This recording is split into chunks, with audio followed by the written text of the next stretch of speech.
Tuesday Tidbits. Tuesday Tidbits is sponsored by Audi Kirkwood. A huge selection of new Audi models. You can visit Audi Kirkwood or online, audikirkwood.com. I really like my tidbits today. I have a bunch, but I don't have to do all of them. But this one I've held on for a couple weeks.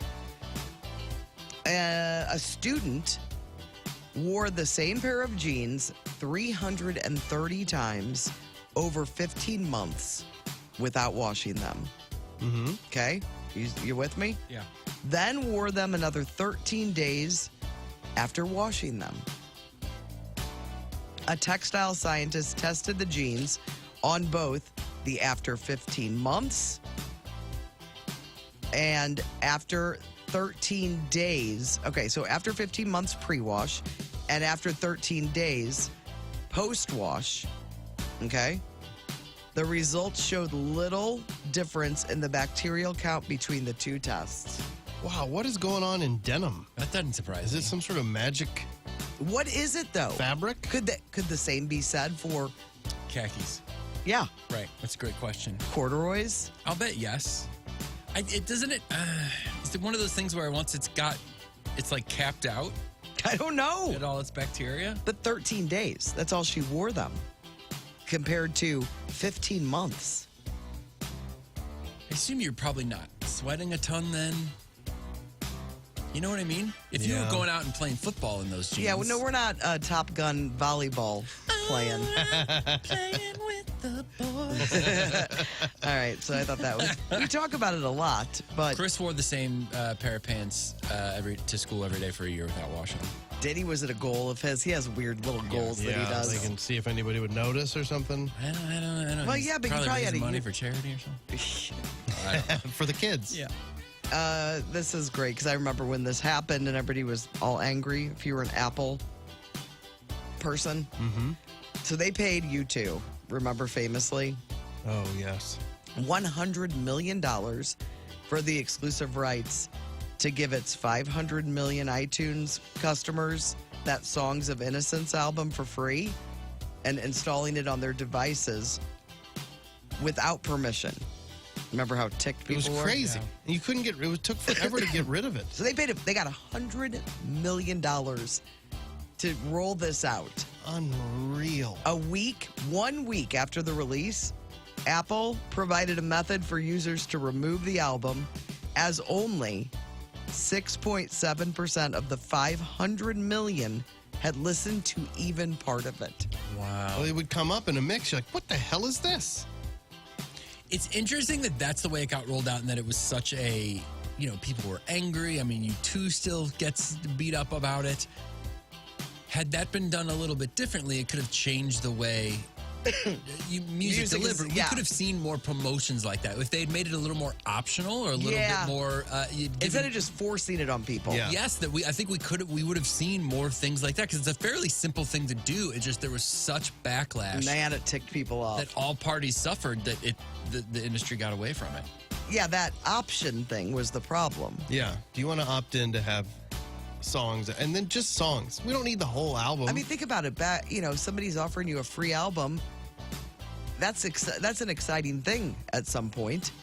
But the way they did it, I think, was problematic. And on paper, U2 was like this cool thing. Yeah, what year was And it it? was so uncool. It made them look so uncool. I don't have the year.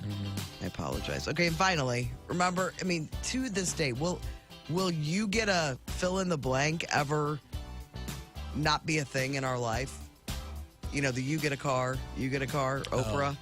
oh, yeah. It's probably around for a while. I think it's around for a while. Well, so after the famous episode where she gave away 276 cars, and it was her season premiere, if you remember. Mhm. It was a big deal.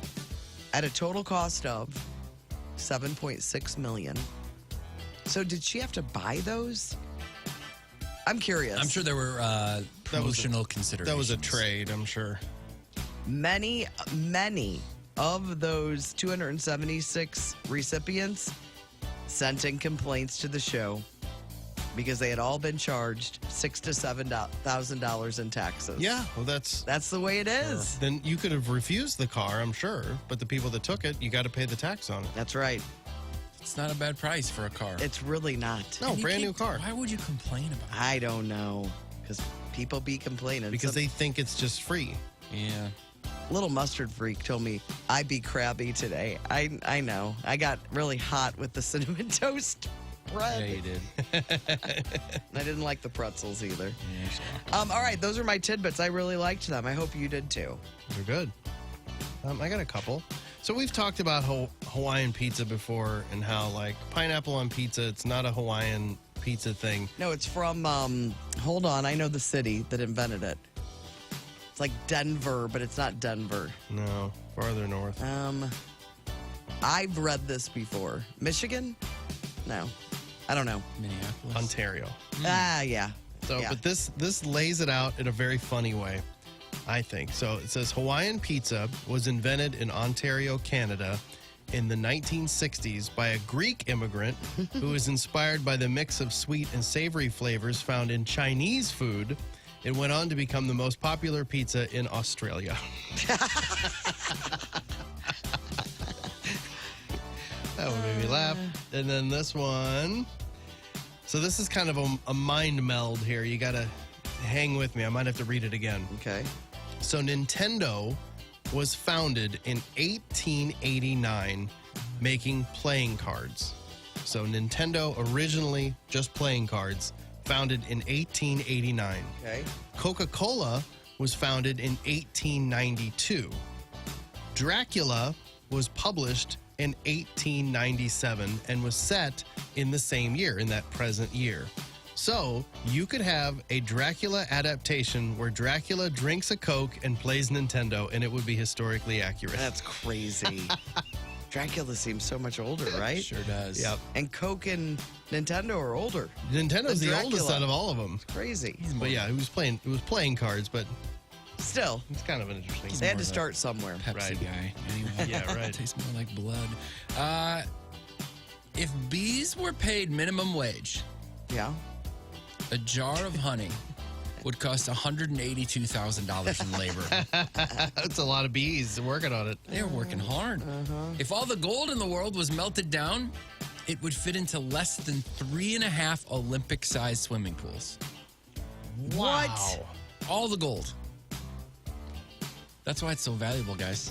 I wonder if you It's even- replace gold with diamonds, how much more diamonds we would probably have than gold. How many more? I don't know. How many more? You mean like Like the same volume if you filled it up with you took all the diamonds in the world. and then all the gold in the world and stacked it up next to each other, what is there more of? I suspect, my guess would be there's probably 3 times more diamonds, 4 times more I'm diamonds. gonna say wheels. You're going to say wheels? I'm going to ask the internet. Wheels or doors? Is that it? Wheels or doors? The wheels? Yeah, I think that is. I think that was it, yeah. Or was it windows? I thought it Windows and wheels? I thought don't it was- know. no, I Oh, think windows and versus doors? I think it's wheels, doors. Okay. Yeah, wheels and doors. Approximately 2% of people in the world have a gene that makes it so their armpits don't smell even without deodorant. How many? 2%. Man, lucky. Lucky. Gold is significantly rarer than diamonds. There are actually more diamonds than gold in the world. So you were right. But I want the number. Sure. You know?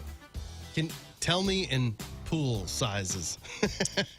3 to 5 cups of coffee a day is associated with the lowest overall cardiovascular disease risk after controlling for a few other factors. How many? 3 to 5 cups a day. I don't even have 3. I'm 2. Oh, Did it down to 2? I thought you had more than 2. Nope, 2 for a while. I'm 2, but it's 2 big ones. No, mine are not even a full mug. Mine are large. I had a Grande, cup some of say. coffee on Sunday. You did? Mm-hmm. You How did? was it? Oh, yeah. It was good. I needed a little pick-me-up. I was doing a lot of work on Sunday for Mother's Day stuff. I was getting sleepy. Mm-hmm. How's your cardiovascular? Better than ever. Want to race? Let's That's what go. I'd like to hear. Finally, I didn't know this one. The modern iteration of Sudoku was only invented in 1979. It was called Number Place, and it was invented, get this, by an American, Really? an architect named Howard Garnes. The reason we know it as Sudoku is because Yeah. it became a mainstream sensation in Japan first before taking over the rest And they of the world changed the 20 name. years ago. Yeah. Oh, interesting. But in America, it was ours. Way to go, Howard. Way to go, Howard. Garns. Yesterday, Connections really ticked me off. No purple? No, it was very hard. I almost didn't make it. Have you ever not? Yes. I have. That's got to be frustrating. My percentage, I felt like the smartest person in the world over the weekend when I got purple first.